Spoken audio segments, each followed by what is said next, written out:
ನಮಸ್ಕಾರ ಟಿವಿ9 ವಿಶೇಷ ಕಾರ್ಯಕ್ರಮಕ್ಕೆ ಸ್ವಾಗತ. ನಾನು ಅವಿನಾಶ್ ಶಿವನ್. ಇವತ್ತು ನಮ್ಮ ಜೊತೆಗೆ ಬಹಳ ಸ್ಪೆಷಲ್ ಆಗಿರುವಂತ ಒಂದಷ್ಟು ಆಟಗಾರರಿದ್ದಾರೆ.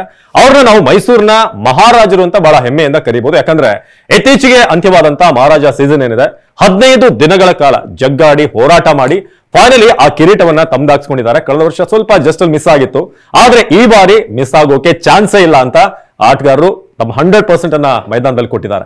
ಬನ್ನಿ ಅವ್ರನ್ನ ವೆಲ್ಕಮ್ ಮಾಡುವಂತ ಸಮಯ. ಮೊದಲಿಗೆ ಕ್ಯಾಪ್ಟನ್ ಕರುಣ್ ನಾಯರ್ ಅವ್ರನ್ನ ವೆಲ್ಕಮ್ ಮಾಡೋಣ. Welcome Karun. First of all congrats. Thank you very much.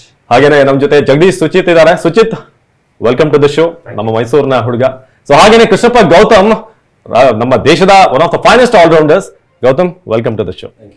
So ನಾನು ಆರಂಭ ಮಾಡ್ತೀನಿ ಕರುಣ್ ಮೂಲಕ. ಕರುಣ್, ಆಲ್ಮೋಸ್ಟ್ ಪ್ರತಿಯೊಂದು ಮ್ಯಾಚ್ ಅನ್ನು ಕೂಡ ನಾನು ಬಹಳ ಕ್ಲೋಸ್ಲಿ ಫಾಲೋ ಮಾಡಿದ್ದೀನಿ. ಯಾಕಂದ್ರೆ ನಮ್ಮಲ್ಲಿ ಒಂದು ಲೀಗ್ ಆಗೋದೇ ನಮಗೆ ಖುಷಿ. ಯಾಕಂದ್ರೆ IPL ನೋಡಿರ್ತೀವಿ, ಬಟ್ ನಮ್ಮ ಹುಡುಗರು ಆಡ್ತಾರೆ, ನಮ್ಮ ಒಂದಷ್ಟು ಲೋಕಲ್ ಟ್ಯಾಲೆಂಟ್ಸ್ಗೆ ಅವಕಾಶ ಸಿಗುತ್ತೆ ನಿಮ್ಮಂತ ಸ್ಟಾರ್ ಪ್ಲೇಯರ್ಗಳ ಜೊತೆಗೆ. ಸೊ ಹೇಗಿತ್ತು ಜರ್ನಿ 15 ದಿನಗಳ?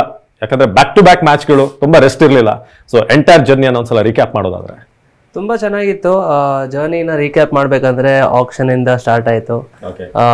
ತುಂಬಾ ಪ್ಲಾನಿಂಗ್ ನಡೀತು. ನಮ್ಮ ಕೋಚಸ್, ನಮ್ಮ ಓನರ್ಸ್, ಅರ್ಜುನ್ ಸರ್ ಎಲ್ಲ ಜೊತೆಗೆ ಕೂತ್ಕೊಂಡು ತುಂಬಾ ಪ್ಲಾನಿಂಗ್ ಮಾಡ್ತಾರೆ ನಮ್ದು ಟೀಮ್ ಮ್ಯಾನೇಜ್ಮೆಂಟ್ ಎಲ್ಲರೂ. ಸೊ ಸಕಲಾಯಿತು. ಆ್ಯಂಡ್ ದೆನ್ ಅದಾದ್ಮೇಲೆ ನಾವು ಒಳ್ಳೆ ಕ್ಯಾಂಪ್ ನಡೆಸ್ತೀವಿ ಮೈಸೂರಲ್ಲಿ, ಗಂಗೋತ್ರಿ ಗ್ಲೇಡ್ಸ್ 10 ದಿನ ಆಲ್ಮೋಸ್ಟ್. ಸೊ ಪ್ರಿಪ್ರೇಷನ್ ಸಕಲಾಯಿತು. And then it was all about ನಾವು ಹೋಗಿ ಆ್ಯಸ್ ಅ ಟೀಮ್ ನಮ್ಮ ಪೊಟೆನ್ಷಿಯಲ್ಗೆ ಆಡಬೇಕು. And like you said, obviously ಕಷ್ಟ ಇತ್ತು ದಟ್ ಎವ್ರಿ ಅಷ್ಟೊಂದು ಬ್ರೇಕ್ ಇರಲಿಲ್ಲ. ಬಟ್ ಇವಾಗ ನಾವು ಆಸ್ ಪ್ರೊಫೆಷ್ನಲ್ ಕ್ರಿಕೆಟರ್ಸ್ ಇವಾಗ ಎಲ್ಲರೂ ಫಿಟ್ನೆಸ್ ಮೇಲೆಲ್ಲ ವರ್ಕ್ ಮಾಡಿ ಎಲ್ಲರೂ ರೆಡಿ ಆಗಿದ್ದಾರೆ. ಸೊ ಕಷ್ಟ ಇದೆ, ಬಟ್ ಏನು ಮಾಡೋದು, ಹೋಗಿ ಎಂಜಾಯ್ ಮಾಡಬೇಕು. And at the end of the day ಗೆದ್ದಾಗ ಎಲ್ಲರಿಗೂ ಖುಷಿ ತುಂಬ ಆಯಿತು. ಸುಜಿತ್, ಕಂಟಿನ್ಯೂಸ್ ಆಗಿ ಮೈಸೂರು ಫ್ರಾಂಚೈಸಿ ಜೊತೆ ಆಡ್ಕೊಂಡ್ ಬಂದಿದ್ದೀರಾ. ಆ ನಂಬಿಕೆನ ಈ ಸಲ ಮತ್ತೆ ಉಳಿಸ್ಕೊಂಡಿದ್ದಾರೆ, ನಿಮ್ಮೇಲಿರುವಂತಹ ಕಾನ್ಫಿಡೆನ್ಸ್ ಜೊತೆಗೆ ನಿಮ್ಮ ಸಿಗ್ನೇಚರ್ ಸೆಲೆಬ್ರೇಷನ್ ಬಂದ್ ಕೂಡಲೇ ಆ ಕೈ ಒಂದು ಇದು ಮಾಡೋದು. ಸೊ ಹೇಗಿತ್ತು ಓವರ್ ಆಲ್ ಸೀಸನ್ ಇದು? ತುಂಬಾ ಖುಷಿ ಆಗ್ತದೆ. ಪ್ರತಿ ವರ್ಷ ಎಕ್ಸೈಟ್ಮೆಂಟ್ ಇದ್ದಿದ್ದೇನೆ ಟೂರ್ನಮೆಂಟ್ ಬಂದಾಗ, ಎಸ್ಪೆಷಲಿ ಮೈಸೂರು ವಾರಿಯರ್ಸ್ ಆಡ್ಬೇಕಾದ್ರೆ. ಏನಕ್ಕೆ ಅಂದ್ರೆ ನಾನು ಎಷ್ಟೋ ಕಡೆ ಮೆನ್ಷನ್ ಮಾಡಿದ್ದೀನಿ, ತಿರ್ಗಾ ಮೆನ್ಷನ್ ಮಾಡ್ತೀನಿ, ನಾನು ಒಂಥರ ತುಂಬಾ ಅದೃಷ್ಟ ಮಾಡಿದ ಕ್ರಿಕೆಟರ್ ಅಂತ ಕಾಣಿಸುತ್ತೆ ನನ್ನ ಕರ್ನಾಟಕದಲ್ಲಿ. ಬೆಸ್ಟ್ ಫ್ರಾಂಚೈಸಿ ಮಹಾರಾಜ ಟ್ರೋಫಿ ನಾನು ಆಡ್ತಿದ್ದೀನಿ. ಅಟ್ ದ ಸೇಮ್ ಟೈಮ್ ಹೇಳ್ಬೇಕು ಅಂದ್ರೆ, ನೀವು ಹೇಳಿದಾಗೆ ಭರೋಸೆ ಎವ್ರಿ ಇಯರ್ ನನ್ನ ಮೇಲೆ ತೋರಿಸ್ತಾರೆ. ಲಾಸ್ಟ್ ಇಯರ್ ಡೆಲಿವರ್ ಮಾಡೋದಕ್ಕೆ ಸ್ವಲ್ಪದಲ್ಲೇ ಎಡವಿದ್ವಿ ನಾವು. ಅಟ್ ದ ಸೇಮ್ ಟೈಮ್ ಈ ವರ್ಷ ತುಂಬಾ ಕಷ್ಟಪಟ್ಟು ಒಂದು ಟೀಮ್ ನ ಕಲೆ ಹಾಕಿದ್ರು. ಅಟ್ ದ ಸೇಮ್ ಟೈಮ್ ನಮ್ಮ ಸೀನಿಯರ್ ಪ್ಲೇಯರ್ಸ್ ಏನಿದ್ದಾರೆ ಇವ್ರಗಳ ಜೊತೆ ಆಡೋದಕ್ಕೂ ತುಂಬಾ ಖುಷಿ ಆಗುತ್ತೆ. ಸಾಕಷ್ಟು ವರ್ಷದಿಂದ ಕರ್ನಾಟಕ ಆಡ್ಕೊಂಡು ಬರ್ತಾನೆ ಇದೀವಿ. ಅಟ್ ದ ಸೇಮ್ ಟೈಮ್ ಇದು ಏನಂತ ಮೈಸೂರು ವಾರಿಯರ್ಸ್ಗೆ ಟ್ರೋಫಿ ಒಂದು ಕೊರತೆ ಏನಿತ್ತು ನಮಗೆ, ಅದನ್ನ ಈ ವರ್ಷ ನಾವು ತಗೊಂಡಿದ್ದೀವಿ. ಸೊ ಹಾಗಾಗಿ ತುಂಬಾ ಖುಷಿ ಆಯ್ತು, ಎಸ್ಪೆಷಲಿ ಮೈಸೂರು ಜನತೆಗೆ, ಮತ್ತೆ ನಮ್ಮ ಫ್ರಾಂಚೈಸಿ, ಮತ್ತೆ ನಮ್ಮ ಫ್ಯಾಮಿಲಿ ಏನಂತ ಮೈಸೂರು ವಾರಿಯರ್ಸ್ ಫ್ಯಾಮಿಲಿ ಏನಂತಾರೆ ಅವ್ರಿಗೆಲ್ಲ ಒಂದು ಸಂತಸ ಮತ್ತೆ ಒಂದು ಖುಷಿ ಒಂದು ಸಂದರ್ಭ ಅಂತ ಅನ್ಸುತ್ತೆ, ಹೇಳಕ್ ಇಷ್ಟಪಡ್ತೇನೆ. ಓಕೆ ಗೌತಮ್, ಟೀಮ್ನ ಆಲ್ರೆಡಿ ಕಟ್ಔಟ್ ನೀವು. ಸೊ ಹೇಗಿತ್ತು ಓವರ್ ಆಲ್ ನಿಮ್ಮ ಸೆಲೆಬ್ರೇಷನ್? ಯಾರಿಗೆ ಬಾಣ ಬಿಡ್ತಾ ಇದ್ರಿ? ಅದು ಬಾಣ ಇದ್ರು ಲೈಕ್ ಫ್ಯಾಮಿಲಿ ಇತ್ತು ಕ್ರೌಡಲ್ಲಿ, ಅವ್ರಿಗೋಸ್ಕರ ಮಾಡ್ತಾ ಇದ್ದೆ. ಅಟ್ ದ ಸೇಮ್ ಟೈಮ್ ತುಂಬಾ ಎಂಜಾಯ್ ಮಾಡಿದ್ರಿ ಫುಲ್ ಸೀಸನ್.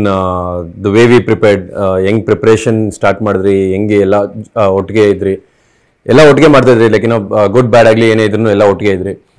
ಗೆದ್ದಾಗೂ ಒಟ್ಟಿಗೆ ಇದ್ರಿ, ಸೋತಾಗೂ ಒಟ್ಟಿಗೆ ಇದ್ರಿ, ಒಬ್ಬರಿಗೊಬ್ಬರು like shoulder to shoulder, brother to brother, like ಆ ಫೀಲಲ್ಲಿ ಇದ್ರಿ. ಸೊ ಡೆಫಿನೆಟ್ಲಿ ಆ ಥರ ಫೀಲಲ್ಲಿ ಇರ್ಬೇಕಂದ್ರೆ ನಿಮ್ಮ ಟೀಮ್ ಅಟ್ಮಾಸ್ಫಿಯರ್ ತುಂಬಾ ಚೆನ್ನಾಗೇ ಇರುತ್ತೆ. ಸೊ ಸೀನಿಯರ್ ಜೂನಿಯರ್ ಅಂತ ಏನು ಅಲ್ಲಿ ಇದೇನಿರಲಿಲ್ಲ. ಇಟ್ ವಾಸ್ ಆಲ್ವೇಸ್ ಲೈಕ್ ಎಲ್ಲರಿಗೂ ಟ್ರೀಟ್ಮೆಂಟ್ ಒಂದೇ ಥರ ಇತ್ತು.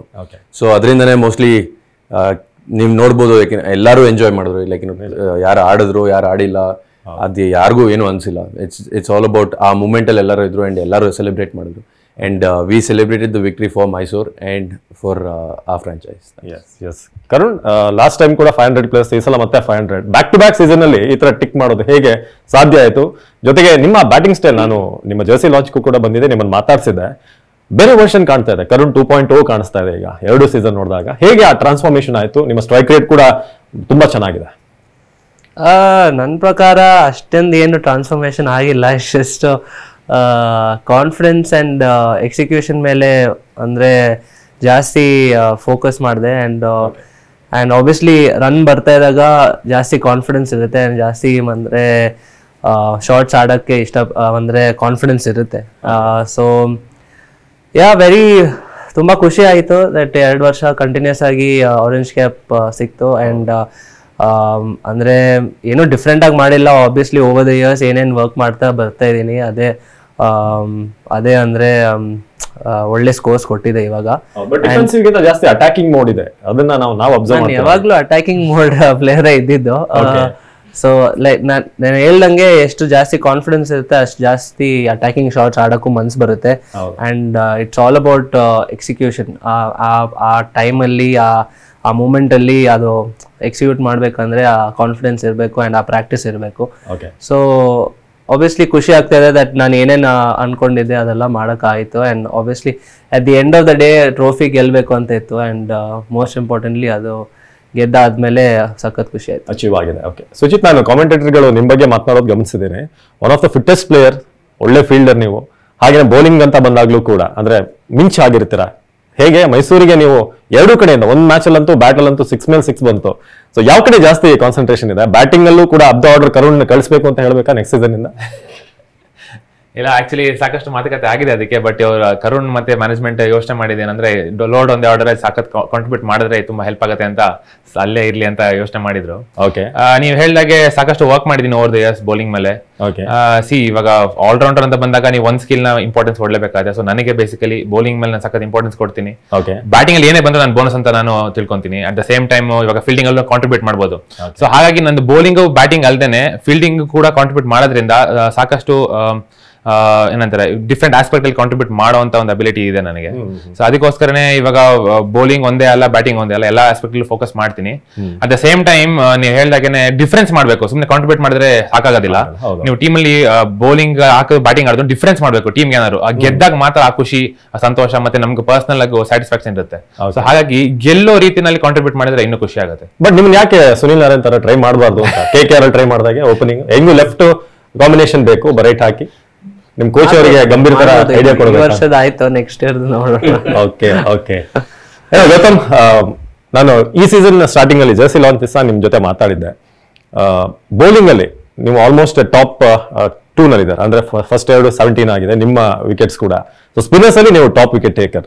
ಸೊ ಈ ಸಲ ಏನ್ ಬದಲಾವಣೆ ಮಾಡ್ಕೊಂಡ್ರಿ? ನಾನು ಆಸ್ ಅ ಕ್ರಿಕೆಟ್ ಫ್ಯಾನ್ ನಾನು ಅಬ್ಸರ್ವ್ ಮಾಡಿದ್ದು ನೀವು ತುಂಬಾ ಫ್ಲೈಟ್ ಕೊಡ್ತಾ ಇರ್ಲಿಲ್ಲ, ತುಂಬಾ ಬಾಲ್ ನ ಡಿಪ್ ಮಾಡ್ತಾ ಇದ್ರಿ. ಸೊ ಅದೊಂದು ಮೇ ಬಿ ಶಾರ್ಟ್ಸ್ ಜಾಸ್ತಿ ಹೊಡಿಯೋಕ್ಕಾಗಿಲ್ಲ ಆ ಪ್ಲಾನ್ ಇತ್ತ ನಿಮ್ದು? ಬೇಸಿಕ್ಲಿ ಫಸ್ಟ್ 3 ಮ್ಯಾಚ್ ನನ್ನ ಬೌಲಿಂಗ್ ನಾನು ಮಾಡಿಲ್ಲ, ಯಾಕೆನೋ I was trying something new. Then ಯಾಕೆನೋ ವೆಂಟ್ ಬ್ಯಾಕ್, ಯೋಚನೆ ಮಾಡಿದೆ ಏನ್ ಡಿಫ್ರೆನ್ಸ್ ಮಾಡ್ತಾ ಇದ್ದೀನಿ, ಏನ್ ಡಿಫ್ರೆಂಟ್ ಆಗಿ ಮಾಡ್ತಾ ಇದ್ದೀನಿ. ಸೊ ಹೋಗಿ ವಿಡಿಯೋಸ್ ನೋಡಿದಾಗ ನನ್ಗೆ ಅನಿಸ್ತು this is not my bowling. So after 3rd game ನೀವು ನೋಡ್ಬೋದು the graph change. What you change again change ಆಯ್ತು? ಸೊ ಪ್ರಾಬ್ಲಿ ಅವಾಗ ಸ್ವಲ್ಪ ಜೋರಾಗಿ ಬೌಲಿಂಗ್ ಮಾಡಕ್ ಟ್ರೈ ಮಾಡ್ತಾ ಇದ್ದೆ. ಒಂದು ಹೊಸ ವೇರಿಯೇಷನ್ ಮೇಲೆ ಟ್ರೈ ಮಾಡ್ತಾ ಇದ್ದೆ. But I have still not mastered it. Definitely ಇವಾಗ going back and I'll start doing that and I'll master that ball also. But ಆಮೇಲೆ 4th ಮ್ಯಾಚ್ ಇಂದ stuck to my plans. Team goals ಏನೇನಿತ್ತು, as a senior bowler ನನ್ನ ಕಡೆಯಿಂದ ಏನ್ contribute ಮಾಡ್ಬೋದಾಯ್ತು and ಹೆಂಗೆ match ಗೆಲ್ಲಿಸಬಹುದು ವಿತ್ ದ ಬಾಲ್ ಸಿಕ್ಕಿದಾಗ. Like as sometimes you will be bowling crucial overs, like power play 1-2 ಇರ್ಬೋದು, ಅಥವಾ ಸ್ಲಾಗ್ ಓವರ್ಸ್ ಅಲ್ಲಿ 1 ಅಥವಾ 1 ಓವರ್ ಆಗ್ಬೋದು. ಬಟ್ ನಾನು ಹೆಂಗ್ ಡಿಫೆನ್ಸ್ ಮಾಡ್ಬೋದು, it was more of skill set ಕಿನ್ನ ಮೈಂಡ್ ಸೆಟ್ ಅಂತ ಹೇಳ್ಬೋದು. ನನ್ನ mind set was much more stronger and I was more calmer ಅಂತ ಹೇಳ್ಬೋದು. ಈ ವರ್ಷ I was not looking to buy wickets. I knew ನಾನು ಅಲ್ಲಿ ಹಾಕಿದ್ರೆ ಏನೋ ಒಂದು ಮಾಡ್ತಾರೆ, ಯಾಕಂದ್ರೆ batsman like that's how you set up a batsman. So you need to like ನಿಮ್ಗೆ ಗೊತ್ತಿರ್ಬೇಕು ಯಾವಾಗ ಅವ್ರನ್ನ ಅಟ್ಯಾಕ್ ಮಾಡ್ಬೇಕು, ಯಾವಾಗ ನೀವು ಡಿಫೆನ್ಸಿವ್ ಆಗಿರ್ಬೇಕು ಅಂತ. ಸೊ ಆ ಆಸ್ಪೆಕ್ಟ್ ಮೇಲೆ ವರ್ಕ್ ಮಾಡಿದೆ. ಸೊ ಐ ವಾಸ್ ಫ್ರೂಟ್ಫುಲ್ ಅಂತ ಹೇಳ್ಬೋದು. ಬಟ್ ಎನಿ ಬ್ಯಾಟ್ಸ್ಮನ್ ನಿಮ್ಗೆ ಅನ್ಸಿದ್ದು ಯಾರು ಹೆಂಗ್ ಹಾಕೋರು ಹೊಡಿತಾರೆ, ಹೆಂಗ್ ವಿಕೆಟ್ ತೆಗಿಯೋ ಅಂತ ತುಂಬಾ ಕಾಡ್ದಂತ ಬ್ಯಾಟ್ಸ್ಮನ್ ಈ ಮಹಾರಾಜ ಸೀಸನ್ ಅಲ್ಲಿ? ಫಾರ್ಚುನೇಟ್ಲಿ ಇಲ್ಲ, ಯಾರು ಇಲ್ಲ. ಲೈಕ್ ದ ಮೂಮೆಂಟ್ ಯಾರ ಹೊಡೆದ್ರು ಅವಾಗ ಇದ್ ಬರ್ತಾ ಇತ್ತು, ಲೈಕ್ ಇವಾಗ ಅವ್ರ ವಿಕೆಟ್ ಎತ್ತಲೇಬೇಕು ಅಂತ. ಓಕೆ, ಸುಚಿತ್ಗೆ ಯಾರಾದ್ರೂ ಪರ್ಟಿಕ್ಯುಲರ್ಲಿ ಸ್ವಲ್ಪ ಟಫ್ ಅನ್ಸಿದ್ ಬ್ಯಾಟ್ಸ್ಮನ್ ಈ ಟೋಟಲ್? ಟಫ್ ಅಂತ ಹೇಳೋದಕ್ಕಾಗಲ್ಲ. ಓವರ್ ದ ಇಯರ್ಸ್ ಏನಾಗಿದೆ ಅಂದ್ರೆ ಲೆಫ್ಟ್ ಹ್ಯಾಂಡರ್ಸ್ ಬಂದಾಗ ಸ್ವಲ್ಪ ಕೊರತೆ ಕಾಣಿಸ್ತಾ ಇತ್ತು. ಏನಕ್ಕೆ ನಾನು ಆರ್ಮ್ ಬಾಲ್ ಅಷ್ಟು ಮಾಸ್ಟರ್ ಮಾಡಿರಲಿಲ್ಲ. ಸೊ ಈ ಸೀಸನ್ ನಾನು ತುಂಬಾ ವರ್ಕ್ ಮಾಡಿ ಆರ್ಮ್ ಬಾಲ್ ಮೇಲೆ ಸಖತ್ ಫೋಕಸ್ ಮಾಡಿದೆ. ಸೊ ಹಾಗಾಗಿ ಕ್ಯಾಪ್ಟನ್ ಕೂಡ ಕಾನ್ಫಿಡೆನ್ಸ್ ಇತ್ತು, ಲೆಫ್ಟ್ ಹ್ಯಾಂಡರ್ ಬಂದ್ರೆ ಕೊಡ್ಬೋದು ಇವನಿಗೆ ಬೌಲಿಂಗ್ ಅಂತ. ಸೊ ಅದನ್ನ ಮಾಡಿ ಇನ್ಫ್ಯಾಕ್ಟ್ ಒಂದು ಯೋಚನೆ ಮಾಡಿಲ್ಲ, ಸುಮ್ಮನೆ ಹೇಳ್ತೀನಿ. ಇನ್ಫ್ಯಾಕ್ಟ್ ಒಂದು ಗೇಮ್ ನಲ್ಲಿ 3 ಲೆಫ್ಟ್ ಹ್ಯಾಂಡರ್ ವಿಕೆಟ್ ಕೂಡ ಎತ್ತಿದ್ದೆ ನಾನು. ಸೊ ಹಾಗಾಗಿ ಆ ಒಂದು ಬಾಲ್ ಇಂದ ಇವಾಗ ಈ ಲೆಫ್ಟ್ ಹ್ಯಾಂಡರ್ಸ್ ಇದ್ರು ಕೂಡ ಕ್ಯಾಪ್ಟನ್ ಕಾನ್ಫಿಡೆನ್ಸ್ ಇದೆ, ಈಗ ನಾನು ಬಾಲ್ ಕೊಡ್ಬೋದು ಇವನಿಗೆ. ಗೋಯಿಂಗ್ ಫಾರ್ವರ್ಡ್ ಆಲ್ಸೋ ನನಗೆ ಸಾಕಷ್ಟು IPL ಗೇಮ್ ಕೂಡ ಎಷ್ಟೊಂದು ಗೇಮ್ ಆಡಿಲ್ಲ ನಾನು. ಏನಕ್ಕೆ ಅಂದ್ರೆ ಲೆಫ್ಟ್ ಹ್ಯಾಂಡರ್ಸ್ ತುಂಬಾ ಜನ ಇದ್ದಾಗ ಲೆಫ್ಟ್ ಆರ್ಮ್ ಸ್ಪಿನ್ನರ್ಸ್ ಆ ಟ್ರೆಂಡ್ ಆಗಿರೋದ್ರಿಂದ ತುಂಬಾ ರನ್ಸ್ ಹೋಗ್ತಾರೆ ಅನ್ನೋ ಒಂದು ಟ್ರೆಂಡ್ ಇತ್ತು. ಸೊ ಆ ಒಂದು ಟ್ರೆಂಡ್ ಕೂಡ ನಾನು ಇವಾಗ ಟ್ಯಾಕಲ್ ಮಾಡುವಂತ ಒಂದು ಬಾಲ್ ನ ತಗೊಂಡ್ ಬಂದು ಆರ್ಮ್ ಬಾಲ್ ನ ಸ್ಟಾರ್ಟ್ ಮಾಡಿದೀನಿ. ಸ್ವಿಂಗ್ ಕೂಡ ಆಗ್ತದೆ ತುಂಬಾ ಚೆನ್ನಾಗಿ. ಸೊ ಹಾಗಾಗಿ ಆ ಒಂದು ಆಸ್ಪೆಕ್ಟ್ ತುಂಬಾ ಖುಷಿ ಆಗ್ತದೆ. ಓವರ್ ದ ಈ KPL ಡೆವಲಪ್ ಆಗಿರೋದು ಆ ಬಾಲ್.